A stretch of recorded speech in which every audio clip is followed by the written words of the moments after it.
പ്രിയങ്കരായ വേദിയിലും സദസ്സിലുമുള്ള പ്രിയപ്പെട്ട വിശിഷ്ട വ്യക്തികളെ, പ്രിയപ്പെട്ട വിദ്യാർത്ഥിനികളെ, പ്രിയങ്കരായ നമ്മുടെ രക്ഷകർത്താക്കളെ, സഹകരണ സംഘം പ്രിയപ്പെട്ട ജീവനക്കാരെ, പത്രമാധ്യമ സുഹൃത്തുക്കളെ, വളരെയധികം സന്തോഷത്തോടു കൂടിയാണ് ഈ ചടങ്ങിൽ പങ്കെടുക്കുന്നത്.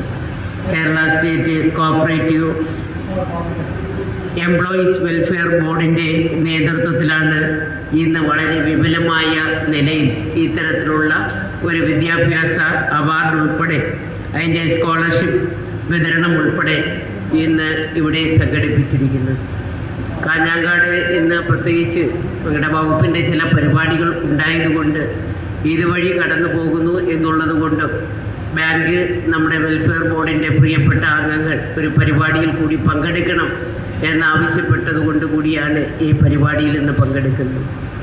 നമുക്കറിയാം, ഇന്ന് സഹകരണ ജീവനക്കാരുടെ തന്നെ ക്ഷേമത്തിനായി പ്രവർത്തിക്കുന്ന Kerala state cooperative welfare board ഇന്ന് രൂപീകൃതമായിട്ട് 39 വർഷക്കാലമായി എന്നുള്ളതാണ് ഇന്നിവിടെ എടുത്തു പറയേണ്ടുന്ന ഒന്ന്. ആ 39 വർഷക്കാലമായിട്ട് നമ്മുടെ ഈ കേരളത്തിൽ ഈ ക്ഷേമനിധിയിൽ അംഗങ്ങളായിട്ടുള്ള പ്രിയപ്പെട്ട നമ്മുടെ അതിൻ്റെ ഗുണഭോക്താക്കൾക്ക് ആവശ്യമുള്ള തരത്തിൽ വിവിധ മേഖലകളിൽ വ്യത്യസ്തങ്ങളായിട്ടുള്ള പുതിയ പദ്ധതികൾ തയ്യാറാക്കിക്കൊണ്ടാണ് ഇത് മുന്നോട്ട് പോകുന്നത്.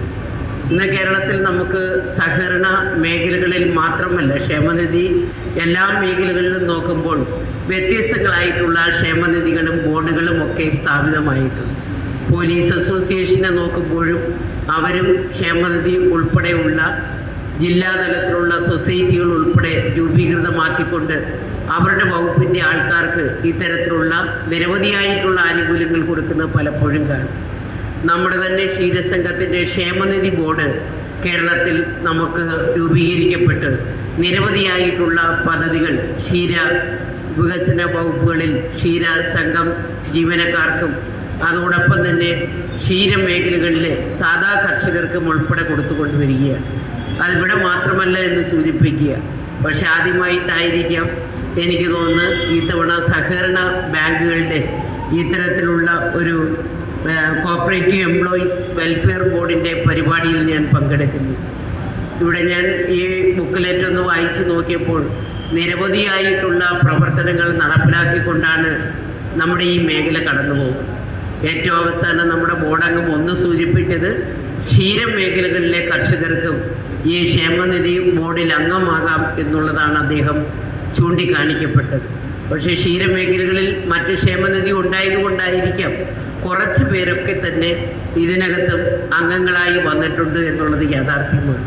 നമുക്കറിയാം, പേർക്ക് സഹായം, നമ്മുടെ ട്രീറ്റ്മെൻറ്റ് സഹായങ്ങൾ ഉൾപ്പെടെ, മരണാനന്തര സഹായങ്ങൾ ഉൾപ്പെടെ, അവർക്ക് പെൻഷൻ ഉൾപ്പെടെ കൊടുക്കുവാൻ പറ്റാവുന്ന തരത്തിലാണ് ഈ ക്ഷേമനിധികളെല്ലാം നമ്മുടെ കേരളത്തിൽ നിന്ന് പ്രവർത്തിച്ചു കൊണ്ടിരിക്കുന്നത്.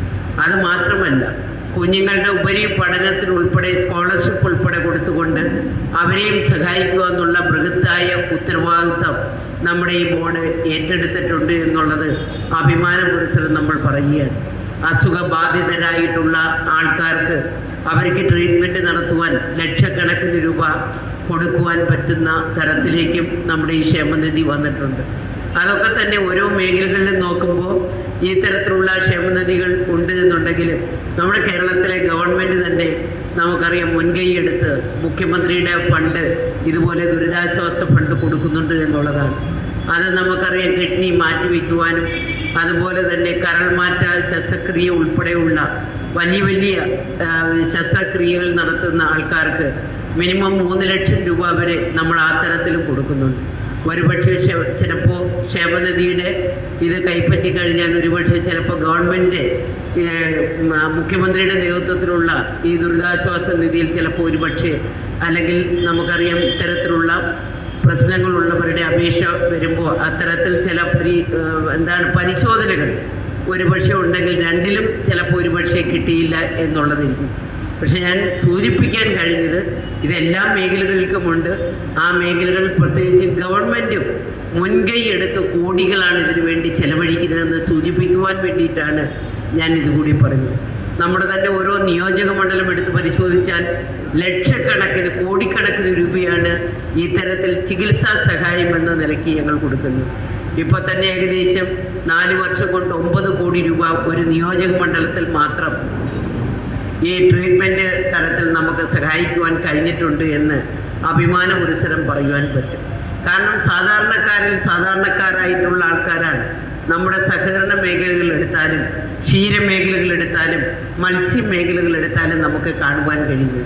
അവരെ സഹായിക്കുക എന്നുള്ള ഉത്തരവാദിത്വം നമ്മൾ ഓരോരുത്തരും ഏറ്റെടുത്താൽ ഒരു വലിയ മാറ്റത്തിന് നമ്മുടെ ഈ കേരളം സാക്ഷ്യമാകും എന്നുള്ളതിന് മറ്റ് കാര്യങ്ങളൊന്നും തന്നെയില്ല. കാരണം ആ തരത്തിലേക്ക് നമ്മുടെ സമൂഹത്തെ ഒന്നാകെ സമൂഹത്തിൻ്റെ മുഖ്യധാരയിലേക്ക് ഉയർത്തിക്കൊണ്ടുവരിക എന്ന വലിയ ലക്ഷ്യമാണ് നമ്മുടെ മുന്നിൽ എപ്പോഴും ഇരിക്കുന്നത് എന്നുള്ളത് ഈ അവസരത്തിൽ പറയുകയാണ്. എടുത്തു പറയേണ്ടതാണ്. അത് ആരോഗ്യരംഗം എടുത്തു കഴിഞ്ഞാൽ ഇതരം മേഖലകളൊക്കെ എടുത്താൽ ആ വലിയ നേട്ടങ്ങൾ നമുക്ക് ഓരോന്നും മാതൃകയായി നമ്മുടെ കേരള സംസ്ഥാനം ആ തരത്തിൽ ഉയർന്നു പോകുന്നത് എന്നുള്ളത് കൊടുക്കുവാൻ, ഭൂമിയില്ലാത്തവർക്ക് ഭൂമി കൊടുക്കുവാൻ ഇനിയും കൊടുത്തുകൊണ്ട് കേരളത്തിലെ ഗവൺമെന്റ് മുന്നേറുന്നത് നമുക്ക് കാണുവാൻ, അവരെ കൂടി കൊണ്ടുവന്നു കഴിഞ്ഞാൽ ഈ വിജയിക്കുന്ന വ്യത്യസ്തമായ ഒരു സംസ്ഥാനമാണ്. കാരണം നമുക്കറിയാം, വലിയ വെള്ളമൊക്കെ കേരളത്തിലുണ്ടായപ്പോഴും 2 നിലയ്ക്ക് ഉൾപ്പെടെ ആ വെള്ളം കയറി വന്നപ്പോഴും ഒരാൾ മരണപ്പെടുന്നത് നമുക്കറിയാം. സൈന്യത്തെയും ഹെലികോപ്റ്റർ ഉൾപ്പെടെ